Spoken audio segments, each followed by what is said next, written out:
साढ़े 10 बजे डिউটি गए 2টামান बजात आइब कैसे तुम घूमे था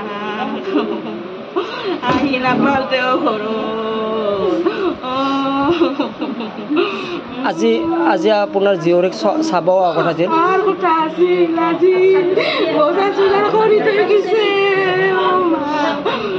পইচা বাইনা হই ৰাতি পেট্ৰলিং মাৰিব যায় একদিন সপ্তাহত আজি গৈছিলে 10:30 11টা বজাত ঘৰৰ পৰা 2টা বজাত আহে ঘৰৰ পৰা ৰিটাৰ্ণ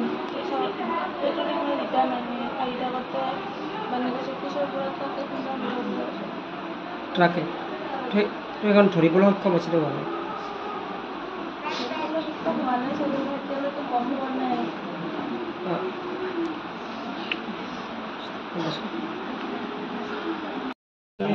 আমি শুনা মতে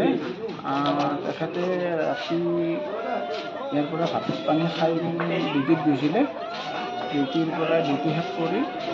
তেখেতে ঘৰত ৰিটাৰ্ণ হৈছিল ৰিটাৰ্ণ হৈ আপোনাৰ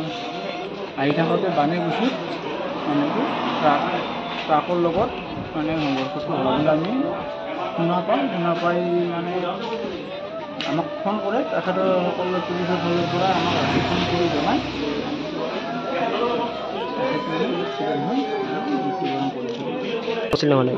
সেইটো আমি এতিয়ালৈকে জানিব পৰা নাই গাড়ীখন সেইবিলাক নাজানো কিন্তু এতিয়ালৈকে জানিব পৰা নাই দ্বিতীয় অৱস্থাতে হয়